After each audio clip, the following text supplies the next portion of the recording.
Hey everybody, welcome to What Drives Us, episode 422 for February 16th, 2022. My name is Russell Frost. I have the good fortune to be your host for this week's adventure into advanced tech mobility and sustainable energy. Let me introduce this amazing panel so we can get our show on the road. Next to me, our friend at the... I'm echoing from somewhere. You're echoing from it's from your Georgia. state. It's probably me again. I can see the box popping up around her. Thank you. Because I don't, I mean, like, yeah, I don't sound that good. Nobody needs to hear me twice. Monster Truck Mania! Blah, blah, blah. Yeah. Sunday. Sunday, US 30 drag strip, TV Tommy Ivo, and his nitro burning. Yeah, whatever. Okay. That was pretty good, Russell. That was pretty good. That was my childhood right there. That ad every week. Kacey Green. Hey, everybody! That might be my only skill, doing cheesy drag racing ads from the 70s. Oh boy. So this week, the weather was, one day we had 60 degrees, the next day we had below freezing and snow flurries, and then I put a yoke in the car because I could. Oh. An egg yolk? What? I got nothing. My friend in Northern California, Georgia McKenzie. Hey, and welcome to episode 442, not 424. Oh, did I say 422? 422. I'm just going back in time. Hey, I don't mind going back in time. There's a whole lot of things I'd like to correct. It's always 420 at Russell's house. No, kidding. That is true. That might account for... I'm sober. I'm sober as a judge. Have you seen some of these judges? You Yeah, might good be point. better drunk. As soon as I said judge, I went, fuck, that was the wrong thing to say. Who are you appointed by? I need to check first for your sobriety. But thank you guys for joining us. We've got a lot to talk about this show, including some fun topics. So I'm going to just bounce it on back to you, Russell.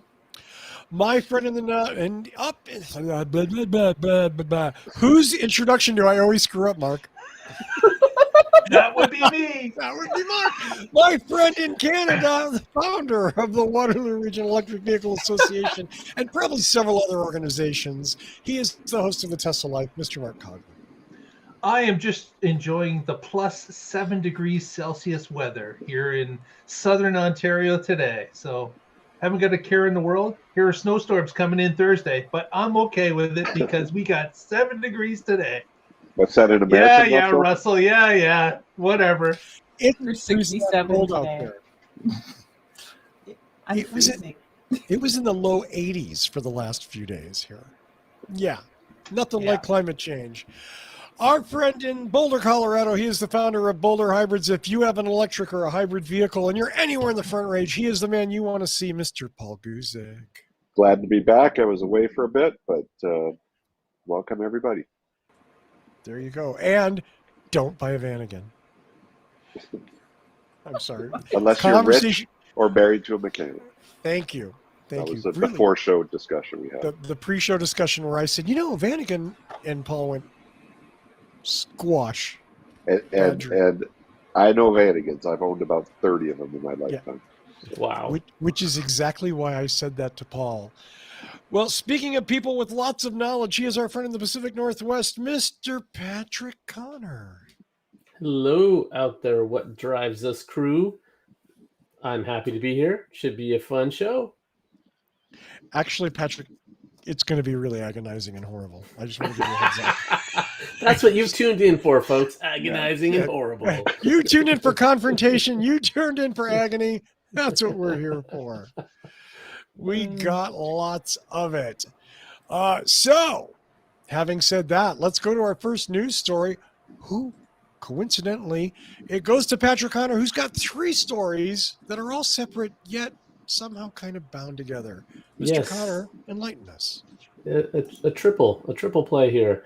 So I'll only touch on them briefly, but the real thing here is that ties them together is there interesting ways to use things that were once being thrown out in some form or another.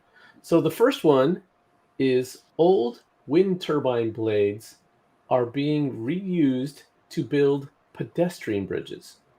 And before you think, oh no, these are just going to collapse and fall over as soon as there's some weight on them, they test them.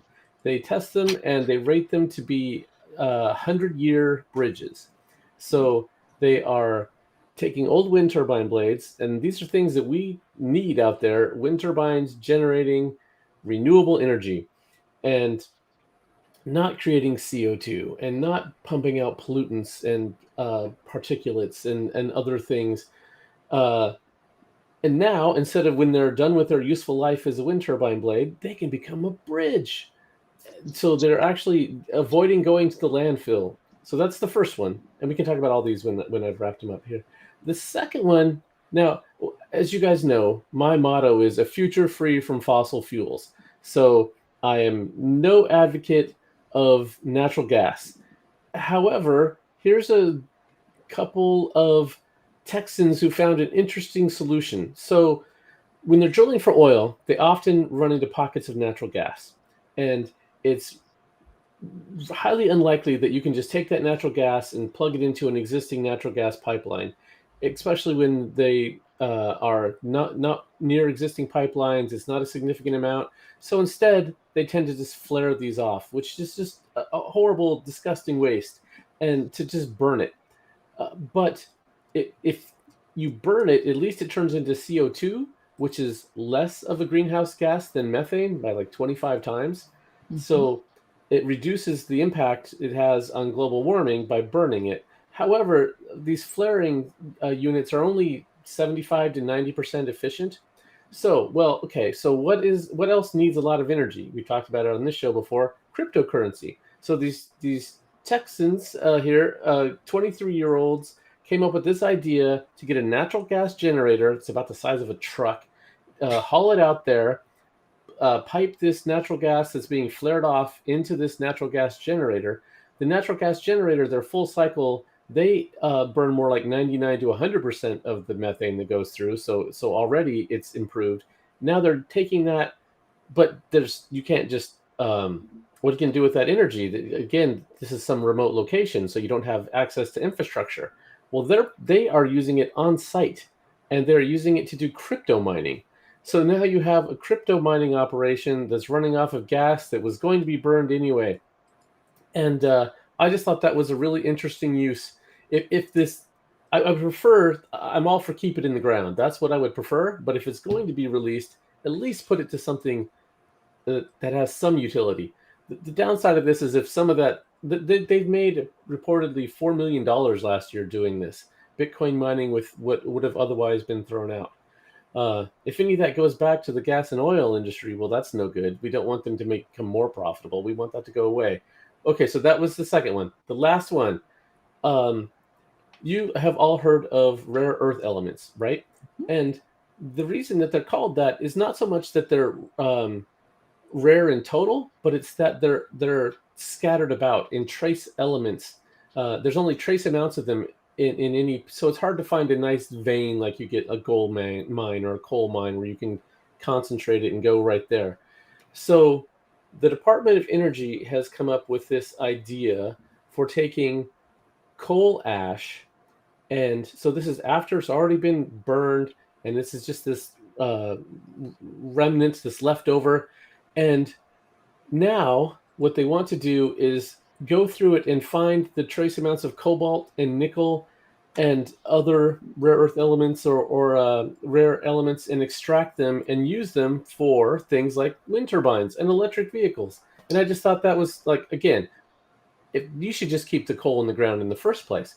But if you're taking it out and burning it anyway, let's see what else we can get out of that. So there's the three stories, and I thought they were an interesting way to reuse old stuff.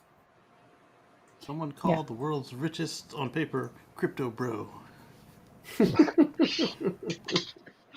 Yeah. Well, I mean, that's exactly what attracted me to the bridge blade story in the first place, Patrick.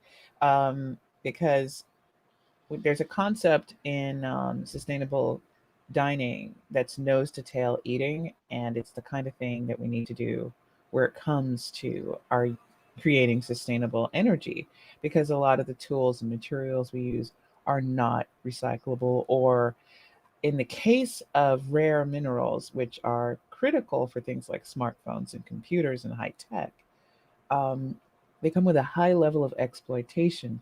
So, since they come especially from areas in Africa, and there's a shadow race right now for influence in African government that's honestly being won pretty handily by China, because Americans are not doing the kind of investments in building infrastructure that China is. But it's everything's connected. There, we can't avoid the fact that we all live on this planet. We're all using this stuff. Eventually, we have to either find a way to share what's there and do it equitably and honorably, or reuse what we've taken out of the earth already and recycle it back into the system. So I actually think those are very exciting stories to hear. So thank you, Patrick. Yeah, I worked for a company that did engineering for parts of the turbines, and those things are massive, and they're built like tanks. But the blades do have a finite service life as they rotate, and so it's good to see that when they take them off, they can actually put them to use, because they are typically composite structures, and composites are really difficult to recycle. So if you can reuse them, then that's even better. And they're already massive. I mean, to get most of them in place, you use these specialized trucks that can articulate at both ends, or you've got like the kind of dollies you'll see in the space industry to maneuver the streets. And so right there, they're already bridge size. So if you can test them to make sure they're strong enough, then they're already composite, so they're already resistant to the weather. It's a good use. But what is the service life? Are we talking 10 years, 25 years, 50 years? For the bridge? For the blades in their original. Oh, before they need to. Oh, yeah. I'm not sure. That's a good question. I think it's at least 10, but it's going to depend on where you're using them and how fast they Right, like spin. I'm sure if it's near salt water, it would be less. Right. Or on the planes they spin pretty quick. But if it's a lower speed one, then go a little longer. I hate crypto mining. Yeah. It's a hustle. Right. I just wish they were doing something else with that energy. That's all. I'm glad. There's a lot they could do with it. I'm glad they're. Well, believe it or not, burning it is better than just venting it into the atmosphere, which is what some drillers do. Right. No argument there. And I certainly appreciate the Blade Runner-esque landscapes that that fracking and all of these other oil drilling things sort of provide for us. But I just wish we could find something better to do than to crypto mine. Well, there is that European island where their connection to the mainland is too small, so they turn their solar energy excess into hydrogen. Awesome. You know what I mean? Right? Yeah. So maybe that's an interesting business idea. If you don't want to do crypto, couldn't they just reform the methane into hydrogen directly instead of burning it to do it? True. That would actually be better. Yeah, or compress it and liquefy it, and then haul it off. Instead of you wouldn't need a pipeline then. There are options. They're just this one worked out well because it's okay. We can take this and turn it into cash, and cash is a lot easier to haul around.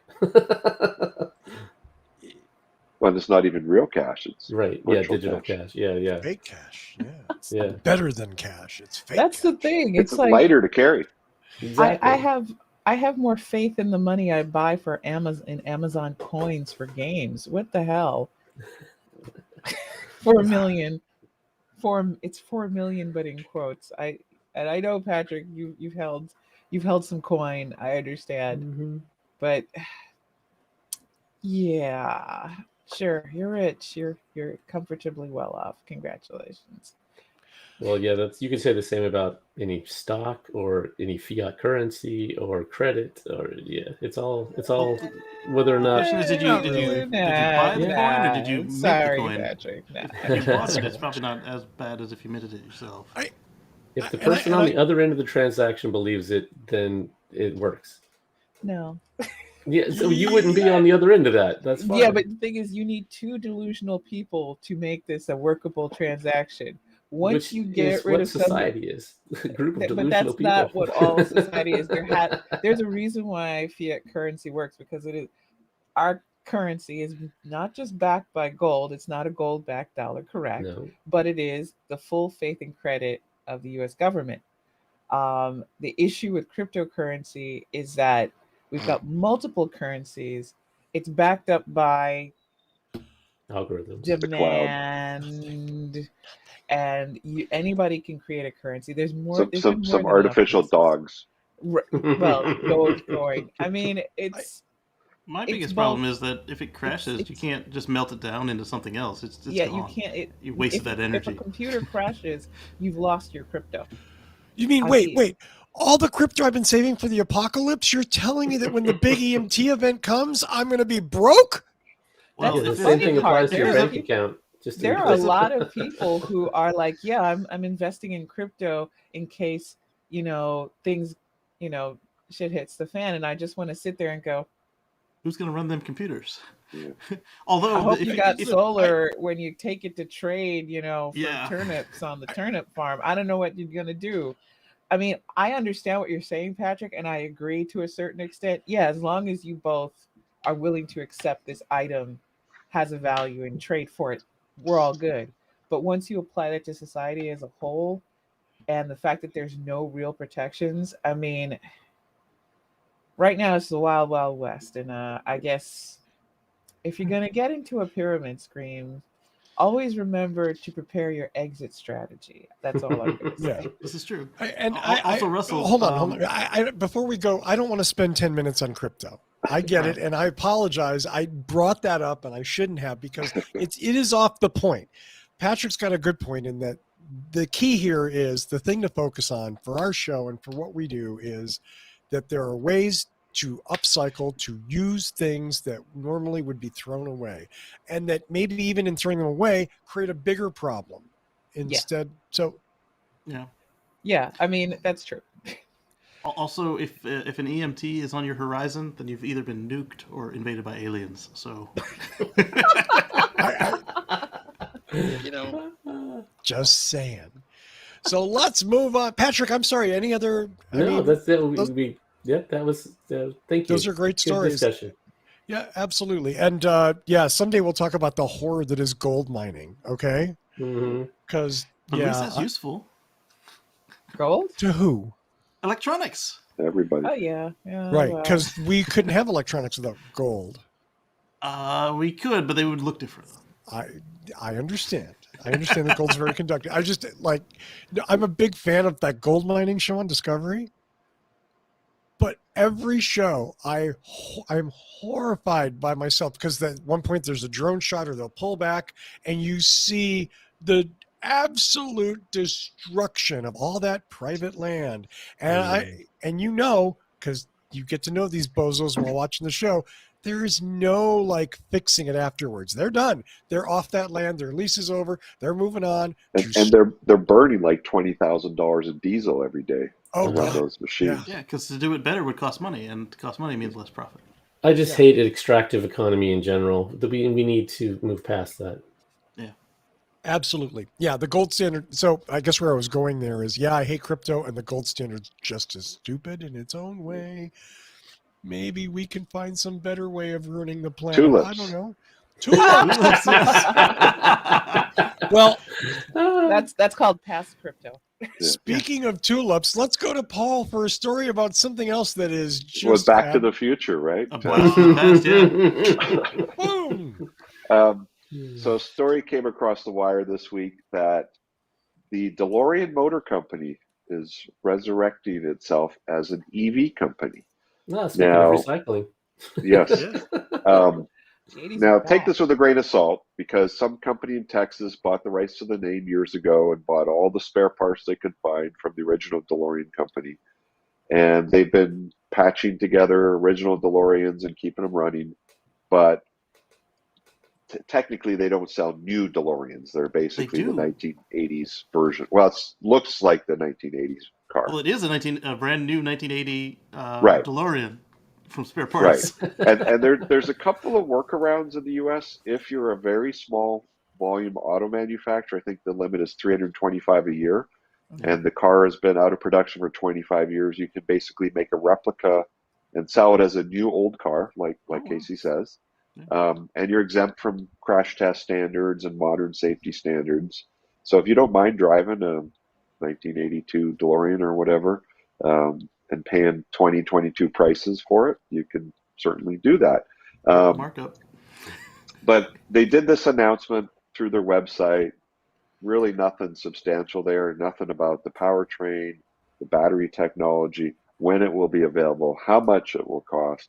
I think they're just jumping on the EV hype bandwagon, trying to get some exposure, and maybe they'll come out with a very small production niche car that, it would be fun to go to a Cars and Coffee with a brand new DeLorean with a Tesla motor, perhaps. But interesting to see that there's still a demand, or at least a perceived demand, for old cars with no safety features. It's a styling car, though, Paul. I mean, it's elegant, it's stylish. There's a reason why the DeLorean is still a name we all know. Right. Well, and that in a movie that it was related to, perhaps. Great. A couple movies, yeah. There is one concrete detail they gave us. This thing will have the doors that go like this instead of like this. Wow. Silicon Valley reference. Yeah. And the other thing is that the DeLorean, of course, has a stainless steel body, always has. And a car from the 80s and a car from 2022 will look exactly the same. So they're pretty much indestructible for an exterior body. The ones that are still being driven around today still look quite good because of that stainless steel body. It never rusts. It never gets you have a hard time dinging it because it's made out of steel. Right. Yeah. But the rest of the car, the build quality was pretty bad back in the day. A little flamey. Also, we don't know that the new one will be made of stainless steel because they didn't. All we know is the doors and electric. Yeah. So you can go to their website. I think it is DeLorean.com, and can even get on their wait list or whatever to buy one when it's available. But no pricing, no features, no specs, no range. If you have to ask, you can afford it. I wish them luck, but I'm not holding my breath that this will ever see the light of day. Other than and if it is, it would be like I said, a small production, maybe 50, 100 a year for crazy enthusiasts. Sure. But it's never going to be a Rivian or a Tesla, that's for sure. Yeah. Well, because there's no way that platform would meet modern safety standards in volume. And since I'm kind of just like the I'm going to poop in your pool guy today, I noticed two other news things this week. Number one, Faraday Future, our friends at Faraday Future have announced their first prototype production intent model will be debuted sometime in the near future. I'm like, you guys have learned nothing yet. And Fisker's all over the place. The Ocean is coming, and they've announced another one, and you can have two fake cars from a company that hasn't made any cars. Oh. And their last venture, the cars lit on fire when they hit salt water. It's a barbecue and a car. What are you talking about? Tailgating. It's a barbecue. I got show title. It's a barbecue and a car. I'm writing it down because that's beautiful. The new Fisker BBQ model. That's it. Well, Henrik's good at, I don't know what Henrik's good at. Well, thank you for that, Paul. Carbecue. Carbecue. The Carbecue? Carbecue. That's show title. Want a Carbecue? No. I got nothing. Well, let's have fun now, because this next story, not much fun in it. Georgia has a story for us about a very high-profile legal action taking place here in California. Oh, sweet crispy critter Jesus on a hickory smoked bun. I'm sorry. Let me get a little something. Oh, there you go, girl. I gotta fortify to deal with this one. Want a Carbecue. Nice, Kacey. Nice. Let's get the fuckery started. Okay, what's happening? So, Tesla is being sued by the state of California. Although Mr. Musk believes that he is being targeted for his outspoken statements on, oh, whatever. It's not like I listen to him. Um, it's because the Fremont plant has a little problem with racism. Maybe not quite a little problem, maybe a pretty huge problem. Don't put the funny title right, Oh! right beside in the middle of talking. That's a great title, though. But so I've been looking over the court papers and also the article in the Los Angeles Times. It was a daily painful adventure to be a Black worker at Tesla's Fremont plant. Stuff like lots of racist slurs hurled at Black workers, not just by fellow employees, but managers and supervisors. So that's now remember, this is not an outside group suing for these workers. This is actually California's civil rights agency. So there is a ton of investigative work that has gone into this. This is on the behalf of thousands of Black workers after a decade of complaints and a full 32-month investigation. Government lawyers do not bring cases that they are not fairly sure that they can win, and they have all of the evidence to back up. So before people go, well, that's just say so. No. So Tesla segregated Black workers into separate areas that its employees referred to as porch monkey stations, the dark side, the slave ship, and the plantation. They had graffiti not just written on the bathroom walls, like KKK, go back to Africa, the hangman's noose, the Confederate flag. They were carved into restroom walls, workplace benches, and lunch tables. And the company took their time in cleaning up that kind of stuff. Not to mention that it seemed Black workers were relegated to difficult physical jobs that included scrubbing floors on their hands and knees. So, what is it? It's something like 160 worker lawsuits over various grievances, not just the harassment. A couple hundred incidences of racial and sexual harassment. So there's a problem there. Now, some people might think I'm going to go, and that's what you get for having a South African company head. Sorry, wrong. Elon Musk may be a jerk, he may be South African, but he does not cause this.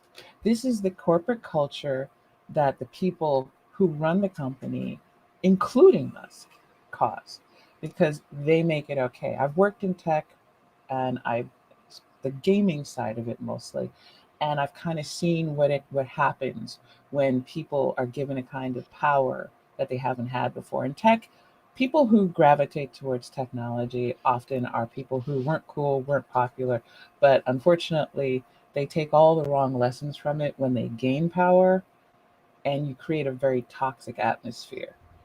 I will say his attitude towards it, that, well, it's a tough company and you have to have thick skin, yada, yada, yada, blah, blah, blah. That's definitely partially why you allow managers and supervisors to talk to people this way. This lawsuit is not coming at a great time. He also had the bad press of subsidies for me, but not for thee. We talked about that last year, where honestly, if Tesla hadn't gotten government subsidies, Tesla probably wouldn't have been as big as it is right now. And to me, it's a good investment. It was worth it, but don't turn around and slam the door on other people. Now, I don't particularly like having to take a look at this, but I think as consumers, as conscious consumers, there's two things you have to understand. where you spend your money and what the corporate culture is like, you have a lot of control over that. There are no great companies. Once again, worked in tech, worked with a number of game companies, got to deal with programmers, managers, and while they weren't horrific, and I met a lot of great people, I could also see certain aspects of the culture where I was just like, man, that wouldn't fly, at least in advertising. Like, you couldn't be as bad as this in advertising, where we have to be, even when we're loose and we're able to wear what we want because we're artistic. Yeah, you can't just treat people like that. You cannot decide that in lunch you're going to walk across the table, stomp in front of people and step over their food. Swear to God, saw that at EA. Um, because you're a programmer and you're cool, and that's just how you're going to treat it, and it's a table full of the women, so you're going to get some attention by literally stepping through their food on the table. But it happens. It's a toxic atmosphere.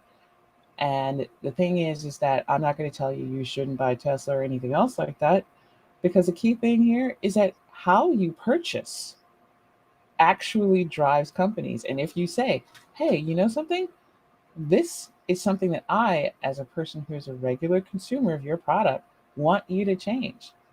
Bad press might make somebody say something that isn't tone deaf and stupid and hollow. It'll at least be well written PR. They've gone through 10 whole minutes coming up with something to say to you to placate you.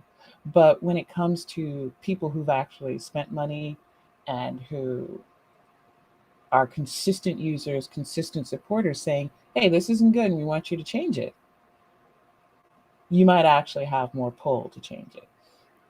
So this is an ongoing lawsuit.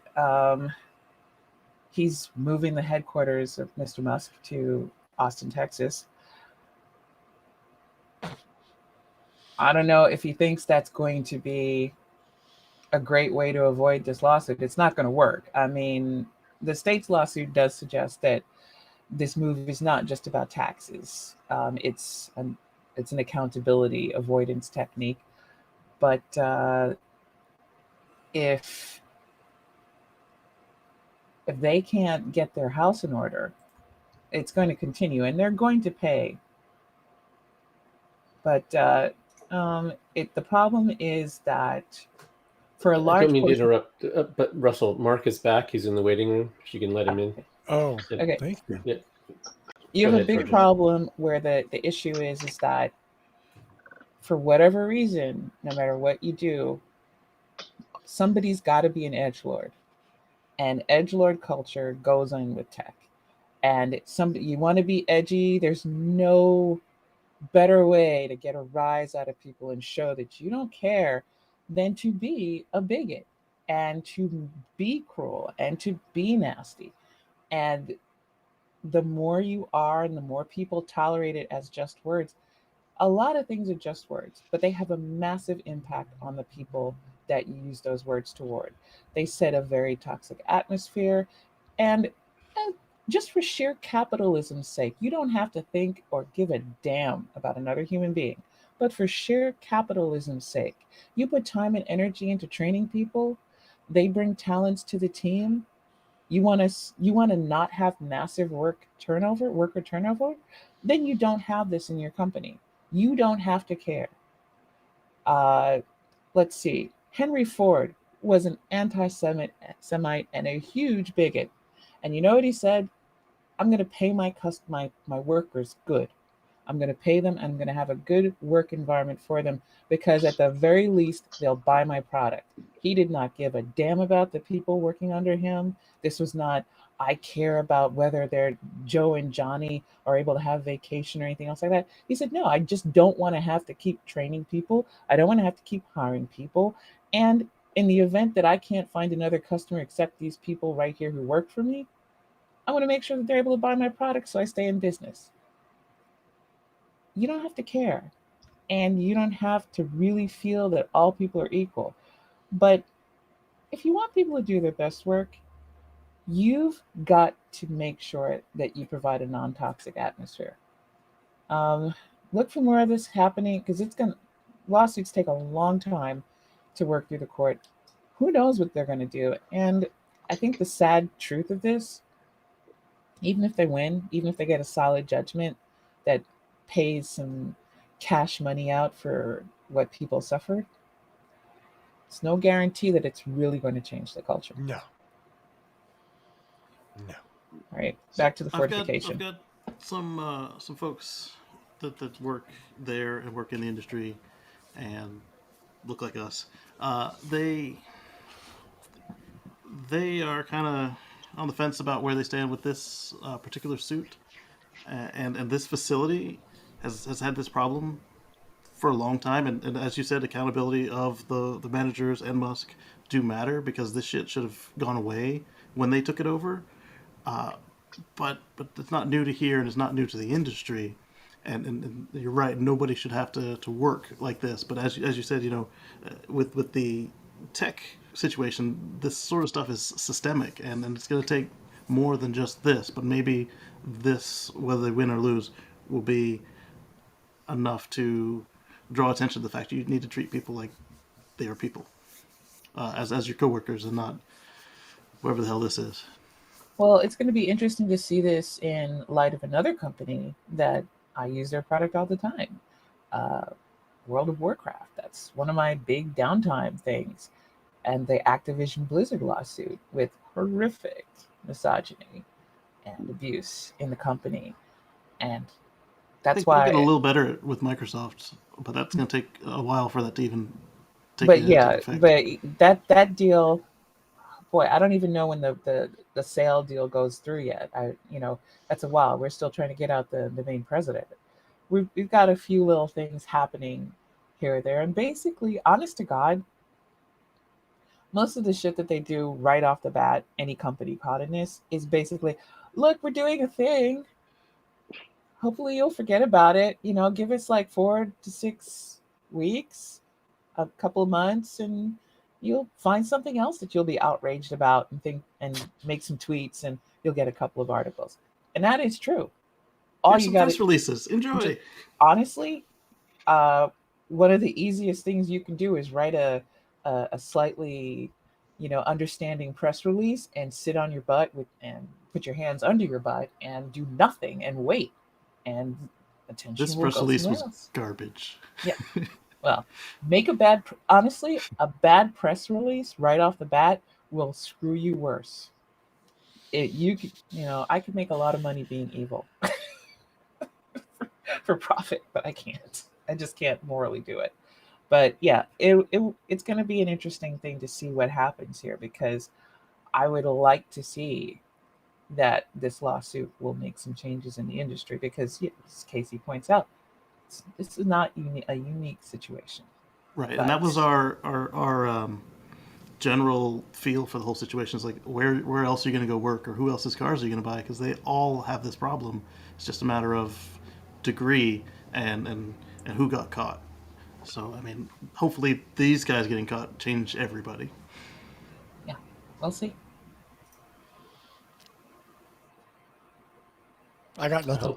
hope some people get fired that deserve it because Oh yes. that's BS and yeah. Yeah, but that was hell of a I'm story. a little surprised you let Musk off the hook, but that's okay, Georgia. Well, you know why? I've dealt with racist assholes for a really, really long time. I've worked for some. I've worked in whole companies where they literally felt I was a very superior chimp who just managed to be an excellent technical whiz at my networking and software and computers and understanding graphic design and all the specs, and literally were confused when they caught me listening to opera. Well, I like opera. In fact, I like American, Italian, and Japanese. No, I love operas. But, you know, the feeling of that somehow or another, intellectually, I have no capacity, but I'm just some sort of special autistic child or something like that. And I mean no disrespect to people with autism, but I had no idea just how little merit actually meant in corporate culture, in tech, or anything else like that. Merit means nothing, because even if you succeed at things that everybody in that company could not do, sometimes you get more resentment because you did succeed, or they think that it's just a unique special skill that you have, but everything else is so outside your ken. Trust me, I've gotten a lot of compliments on how eloquent I am. Oh, yeah, I hate those. You're so well But you're one of the good spoken. ones, Georgia. You're one of the good ones. Oh God, one of the good ones. 1 second. Right. See, this is why it's important to have diversity of all sorts in your groups, because these ideas, these mindsets are allowed to take root, and if you don't have exposure to females, if you don't have exposure to other ways of thinking, or people who look different or sound different or have different cultures, then you end up with these really bad assumptions, and they fester, and it's not good. Yes. Yes, and this would be I don't know that the conversation would be that much different, but it would be, because again, representation matters and diversity matters, and it's important. And if it was just me, Paul, and Patrick and Mark, it would be four white guys talking about something that we've never really struggled with. I mean, I would love for this to be a one-off and just like horrific. Oh man, how could they? But the fact that this is systemic it just Well, wears on you. Oh yeah, I mean, I'm not kidding when I say the fortification. I mean, I've looked through most of the filing. It's not pretty. It really isn't. No, it's really It's ugly. really bad. And the worst part of it is that I had this feeling of, God, I'm kind of really inured to it. I mean, I've been through enough of it. I've had a job since I was 11. And so I've I've worked all my life, 40 years I've worked. I've worked in multiple places in on two different coasts. And sometimes the one thing I'm super grateful for about New York City is that I was raised around an incredibly diverse population. I have no problem seeing different people in different roles doing different things because I grew up with that. It makes perfect sense to me, but it is very hard to run face first into it. And it's hard to look at, but it's something you have to look at. Understanding the systemic nature of it. And honestly, I don't mind four white guys talking about this stuff because I think you should talk Well, about it. But you sure. need to have it come from an informed area because I can tell you that there are some well meaning persons of beige that sometimes when they do talk of things, it's like, I get what you're trying to say, but for you, it's still really academic. And I'm not prepared to sit here and debate language with you because language leads to actions. Whether or not we can sit here and debate for till Timbuktu falls or what have you, that, whether or not the words at least that they're using, is it really causing harm?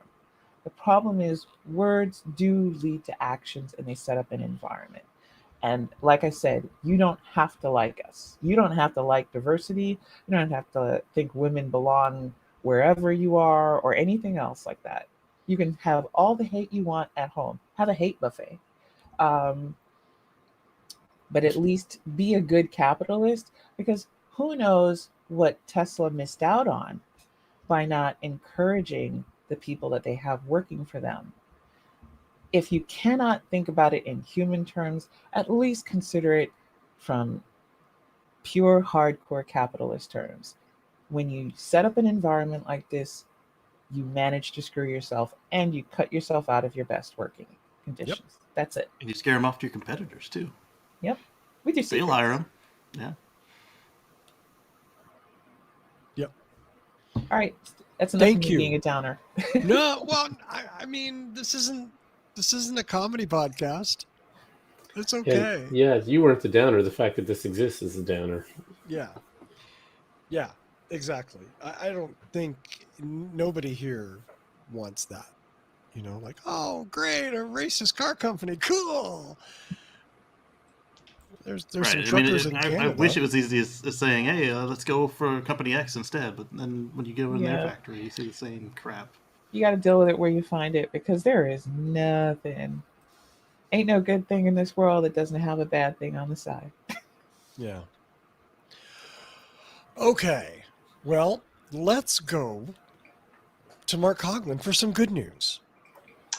Wanted to talk a little bit about the EV infrastructure that's out there, and it's getting close to a milestone out there.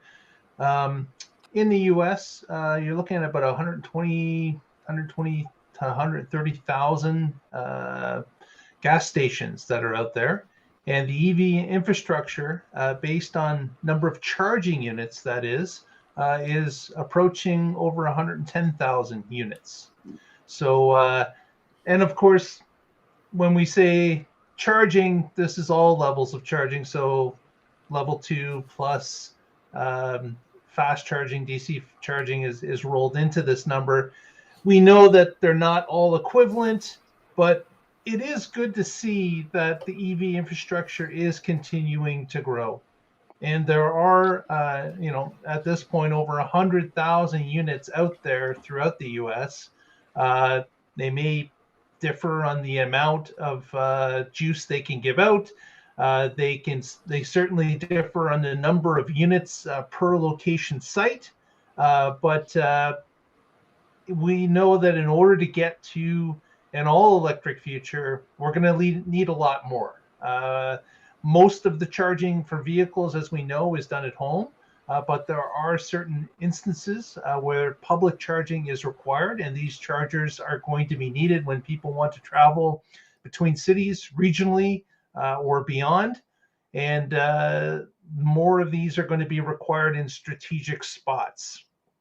When EVs first started to roll out about 10 years ago, the modern EV, that is, a lot of these chargers were put in less advantageous positions.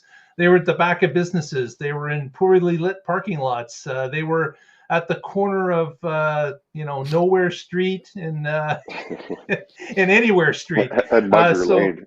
Yeah, so it's at least we have started to see the transition of chargers in more desirable spots where a person can do things, where it's a safe environment, where there are washrooms typically available, where there's shopping available, that typically have access to 24-hour services. So we can see the transition has started, and more of these chargers hopefully will be built into plaza type chargers, where you get multiple brands of charging, can be combined in a city center, in between cities, on strategic highways or thoroughfares. So it's encouraging to see the growth of this. There are a lot of problems out there that we know of. There's several different charging companies that are putting out these chargers. There's different business models, like VW holds Charging America, and really they've built their project out of a fine they had to pay. So what is their business model? We look at ChargePoint, we look at Blink. My goodness, Blink has been on the blink for quite some time. They've had serious problems with their chargers. There's Volta, which their charging structure is built on advertising. They offer free charging, but they put ads on a 42-inch television that's included as part of the charger. So there's a number of different companies. There's dozens of different companies that are out there. The combination of them, I can see merging going to have to happen in order to get some successful charging companies to move forward that can actually pay for the infrastructure to maintain it and to grow it. It's going to be a tough nut to crack, but I'm at least encouraged to see there's a number of them trying, and that the network is actually growing. So just wanted to push on to that point that we're getting close to the number of fuel stations out there with the number of individual charging stations as well. So good news to see. What there are challenges coming, but at least we are growing, and it is getting better out there.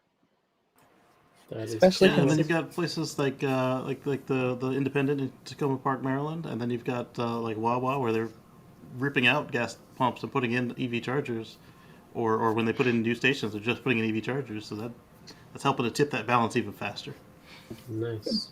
considering last week we talked about fisticuffs at the charging station. Yeah. Right? It's welcome news. Yeah. Let's not be fighting over electricity. It's not that hard to find if we do a little work. Just tape a lightning rod to your car. Yeah, that's No, it. Yeah, Yeah. too fast. that's a good idea. And then drive through 1.21 Kansas. gigawatts. That's all we need. Call back. You can go back in time. Well, speaking of wait, back in wait. time, I know you're. I just want to say one thing. of course. Hillsboro, Oregon is a suburb of Portland, and in 2015 they passed this milestone where they had more EV charging than gas stations. And I came on the show here and talked about it, and Tony gave me some grief, but I still miss that guy. This is a cool milestone to see it. Now it'll happen on a national scale instead of just one little 100,000 population town, but going big time. It's a great milestone. Yeah. There Go you back go. in time. Yay. Well, let's go to Kacey. Speaking of back in time, and go to something that is both retro and anticipating the future. Kacey, please decipher this for us. So when this news first hit for me, the original headline that I saw was Toyota patents plans for EV with manual transmission and clutch, and immediately I thought, how can you patent something that's been around since forever, like over 60 years? Because the original EVs were all, manual transmission ice cars or conversions of manual transmission ice cars that people did in their garage. So then I read the article and it got worse. So they're going to simulate a manual transmission and the way that it performs, like with the shifting and the revving and rolling backwards. Okay, that's fine. EVs do that today, but and a clutch. They're going to simulate. So also, if conditions are right, they will shake the clutch, the stick, which I thought that was super anachronism. But then a friend of mine in one of the groups that I was talking about earlier with our downer story, she said, I'm only going to use gas cooking. And I thought that was myopic and kind of retro. But Samsung has a induction stove that has a blue ring that glows proportionally just like the flames would if you were cooking with gas. So that way you don't have to learn new settings for visual. Oh, what's a 3 mean? No, it's just there. So this will help get some of those people off of gas and into induction. Perhaps this can get something off people who must row through the gears, and even if they're in traffic, I don't know. And then Russell pointed out that Toyota in the past has done a system that would help make sure that you don't stall your engine out, and this seems to be building on that system as far as if you do pick the wrong gear, it'll just ignore you, and if you don't shift at all, it'll still pick the right gear. But at the same time, are they really gears? It's very much Prius-like in that it's just one path. It doesn't actually change gears. Well, and as autonomous cars come along, there will be people who want the nostalgic feeling of driving, especially a manual shift car. I mean, like the Mazda Miata still sells more manual shift cars than automatics, I believe. Mm-hmm. But and the diehard enthusiasts would say, why would you ever buy an automatic stick or an automatic shift Miata? However, if you want to use that as a commuter in LA, the stick shift gets old real fast. Yes. It's different driving on a Sunday through the mountains. It's great fun. But if it's stop and go 10 feet at a time, to be able to switch modes would be kind of cool. But it is kind of goofy that, Yeah, They're I'm curious if patenting the simulated clutch makes it any easier or harder to start up a hill. Yeah, and like if you time it wrong, does it make simulated grinding gear That would be noises? awesome. We know that the stick will shift at the very least. Right. And it leaves little metal shavings under the car too. Hey, Yeah. that's an advantage for the mechanics. Yeah, yeah. Yeah. Look, I Oh, just see. your metal And shavings does it vial have is the halfway empty. We're gonna have to refill it. and if you drive with your foot halfway on the clutch, does it make the simulated burnt clutch smell into the car? Yeah, Oh. it's an easy way to keep the especially the Toyota shops, but then also the independent shops. You know, hey, we gotta replace your clutch material here.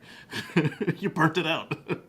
I think that the problem is, well, look, the thing is that shifting gears makes you feel like you're super cool. I'm sorry, everybody's got this bullet fantasy where we're Steve McQueen and we're all like, and we want to do that. And you know, and what do you do in an electric car? You get in and you See, I turn got a it fighter on. jet steering wheel. It's not the same thing. It's not the same thing as look at me, I'm sexy. I'm shifting gears. I'm I just leave doing everybody in the whatever dust. it is. But Shifting gears to but it me. is fun to drive a manual like on a It is. windy mountain road with hills, and you have more control over what the car is doing. Um, but again, that's on a Sunday drive. I Well, don't know I'm how it's one of going to those translate weirdos in who an doesn't EV even know though. what the D2 is on my car. I have no idea what half these gears are in my car. It's like between reverse, drive, park, and neutral. I that's all I know. So it's I've always been fascinated with manual. I've tried driving a manual. It did not go well. Um, so I kind of Did respect. not go well. It did not go well. Were you driving first in San Francisco or something? Actually, yes, it was in San Francisco, but I lived in Alameda, and was friends were teaching me how to drive, and also and doing it on a manual. And like I said, that did not work out. Um, but I personally have always been fascinated because I used to watch my cousin and my aunt drive, and they all drove manuals, and they were just like, just all shifting and doing things with their feet, and every time they did something, it was like, what are we? Why are we constantly having to? It was like the universal shift thing from Star Trek movies. Um, so people find it cool. At least I do. Maybe I'm weird, but so I can actually see why. Shut up. But I can actually see why that they would come up with a simulated shifty thing, because we are extremely strange creatures, and God only knows where the pet rock came from. But basically, this is going to be the pet rock for electric vehicle owners. It does The drive fake user shift. engagement. That's right. It is going to drive the user engagement. As long as they keep the engine sounds in the inside of the cabin and not on the outside. Yeah. Oh God. That's Well, weird. maybe it's also a theft deterrent, right? Because the But millennial if thieves will they see the clutch pedal and they'll just, oh, I okay, can't okay. steal We this. don't know how to use it. Yeah, none of us know how to drive shift. We've seen it in old movies. Yes, David, the manual Yaris was very rare. It's like less than 5% of cars sold in the United States are manual these days. Yet, Probably less than 2 now. yeah, Less than EVs. do some reading on social media and in magazines, and you'll see that over 80% of auto journalists love to talk about manual. Oh, I just want the Bronco Sport with a manual. Like, okay, you do, but no one else does. Right. We want convenience, damn it. Well, Well, arguably, try it in traffic. It sucks. yeah, But every other time it's kind of fun. well, I'll set myself up here. Paul can either stuff me or agree with me. But back in the old days, there were some, okay, clutch versus automatic, manual versus automatic. There's some expense issues. There's some potential mechanical issues. Nowadays, buying the manual is the risk, not buying the automatic. Paul And Guzik? today's manuals aren't the fuel efficiency ones either. Yeah, well, Yeah. the automatics, the efficiency argument's gone away because now they have 8 gears, 10 gears. The computers can shift more intelligently than a human, and then humans have gotten dumber So people burn up their clutches where they, in the old days, everybody knew how to drive a stick. So the clutch would last 80,000 miles. Now someone buys a manual, has no idea, and they burn up the clutch in 20 or 30,000 miles. So how many automatic transmissions need to be rebuilt at 30,000 miles? So Yeah. That don't say key on the back. Oh, yeah. I was just glad that. So my first vehicle was a manual, and I drove that for many years, so that then I was comfortable with it, and I never want to own one again. But in 2016, I think I went to Ireland on a business trip, and the rental company gave us a Skoda, and it was a manual. Not only a manual, but instead of shifting with the right hand, I was sitting on the other side, so I had to shift to the left hand. But that was and then driving on the other side. Actually, right? yeah. The driving in the wrong lane, shifting with the wrong hand. That signals part with was the wrong harder one. than the Driving manual. the shittiest car they make in Europe. Through narrow little bridges where I'm like, Yeah. each mirror. How can I be scraping both of them? But oh well, keep going. Yeah, I don't know. Nice. I have nothing against manuals. I just, yeah, not my thing. I mean, I drive them all the time. Not a big deal. Anyway, I think we've done a fine show. I think we're at our hour. Let's do some shout outs and go home. I would like to start with Patrick Connor. Alrighty. Hello, everybody. I'm at cardswithcords.net. You can find my periodic writings there. I have just written up, I've had 1 year with the Tesla Powerwall, and how that all worked and how it saved my bacon during the blackout, and the energy I saved and the time shifting of my solar and all that cool stuff. You can find that at cardswithcords.net. And as always, I am with the Oregon Electric Vehicle Association. You can find us at oeva.org. Thanks. And do follow Patrick. He, also, big note, Patrick is the person who does our Twitter news feed for What Drives Us and our Facebook.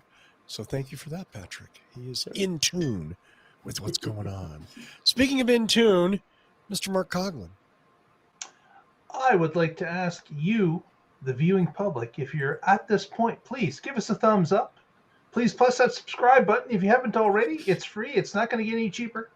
And it helps us out. It helps the channel out. It helps all 6 of us. So please help us out. We would really appreciate it. And we look forward to speaking with you next week. Back to you, Russell. Thank you so much, Mark. Do subscribe and follow the Tesla Life. You can search their name on YouTube and click the subscribe button as well.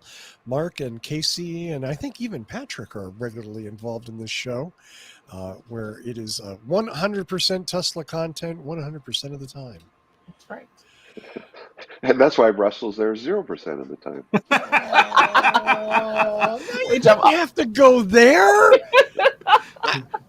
Now I have to like. Sorry, you opened the door. No, but I mean, like, I took myself out of that because I didn't need to be a negative force on that show. Okay, they have a fine, positive show. They don't need me going.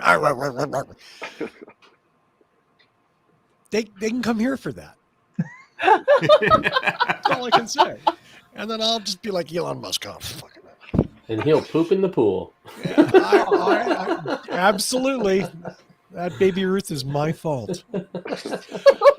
Mr. Guzik, take it away.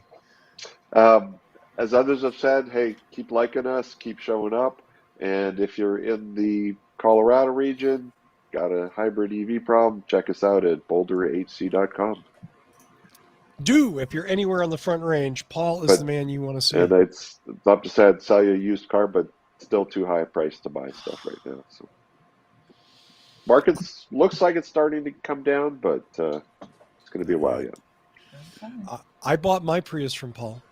I live in California. I flew to Colorado and came back and still got a great deal on an awesome car. So always deal with someone you trust. That is the best advice I can give you. If you don't trust them, don't buy anything from them. Kacey Green, what's going on in Supercharger land?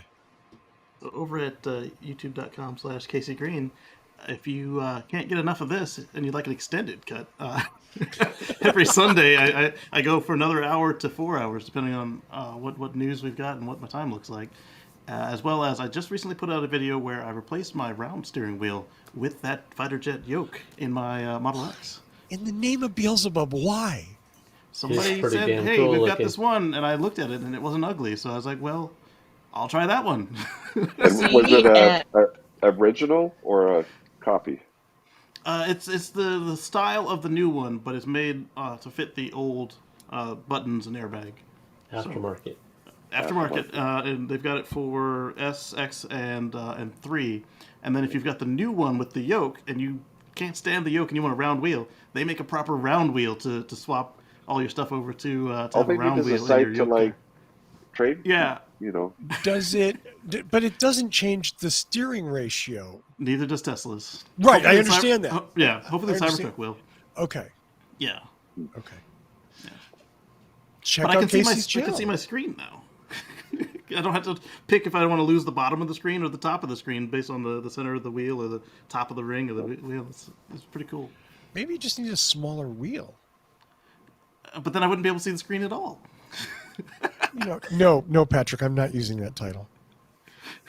And you know exactly which one I'm talking about. And on that note, I'm going to go to Georgia for her shout-outs. Wow. Yeah, I'm going to ignore all those titles there, Patrick.